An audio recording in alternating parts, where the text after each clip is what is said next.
Hey guys, we're doing the walkthrough on the Ranger XP1000 NorthStar Premium here. Looking at the front end here, you are going to have a 4,500 pound winch on the front here with auto stop.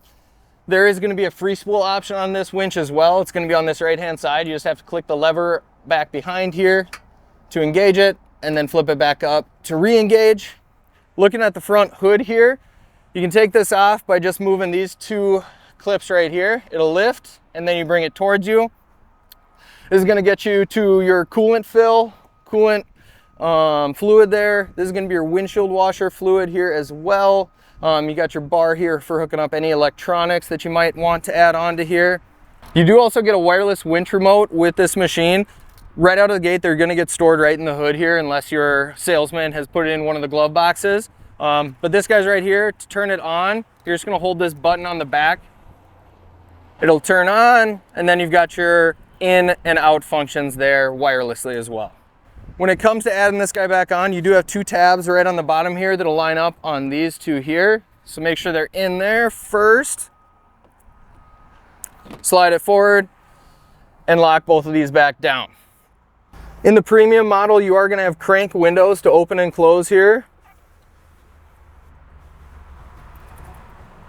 When it comes to opening these doors, there's a little lever right here that you're just going to press forward to reopen.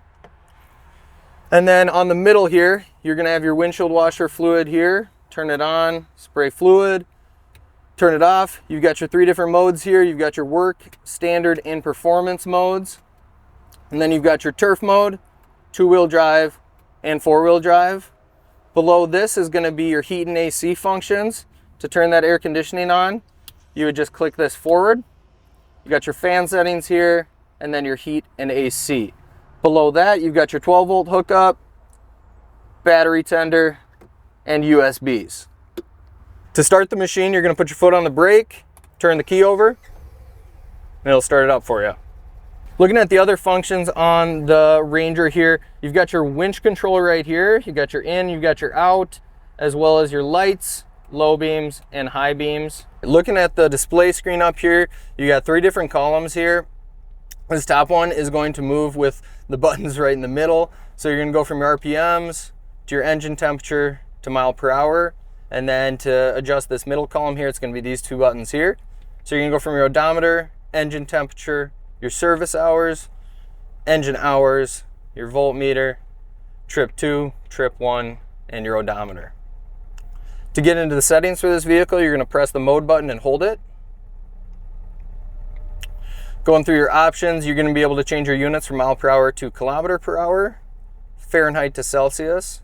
You can adjust your clock settings here, as well as your backlight color. You've got two options. You have blue and you have red. Red being a little bit easier at night, blue being a little bit easier during the day.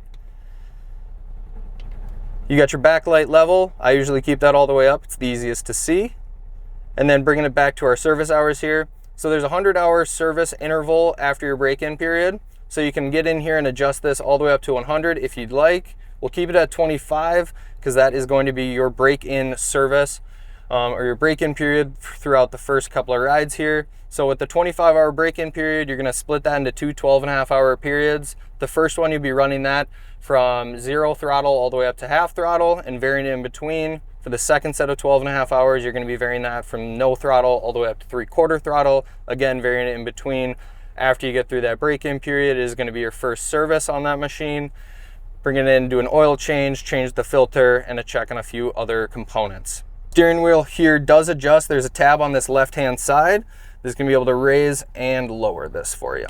The seat here does adjust as well. You have a tab right here that you're going to push all the way to the right-hand side to adjust forward, if I can do it. There we go. To adjust forward and then back as well. So lifting up the seat here, do have a little bit of storage under there for a bucket if you wanted to. And then you can also get access to your battery here by taking this plastic panel out. Have your battery right here and then your fuse box here as well. So easy access to that. And then up front here, you do have two glove boxes. This top one is just on grommets. Gives you enough space for your phone, keys, wallet, all that good stuff. And then the lower one here being a little bit larger, has got your user manual in there. Anything else extra you'd like to take with you. You have a rear view mirror on this machine, so you can adjust that however you'd like, as well as a dome light up top here. You can turn that on, turn it off. To lift the dump box back here, you're just gonna pull on this lever here. It'll extend the dump box back. Underneath here is gonna be your engine compartment. On the top right here, that is gonna be your oil filler right back there. Your oil filter is sitting right down in here. It's just hidden a little bit. And then your oil check for this machine is gonna be right down in here. Pull that out. Check your oil. If you ever need more room to work on the engine here, you can take out this cotter pin down here.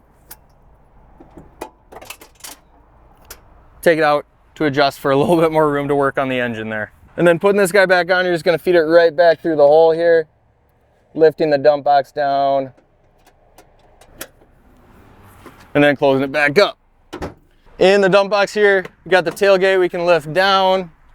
If you're wondering about tire pressure, capacity of the box, or anything along those lines, all that information is going to be listed on the right hand side here for a quick reference.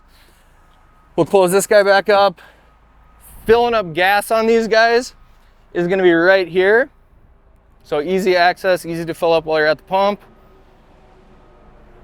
I think that's about it.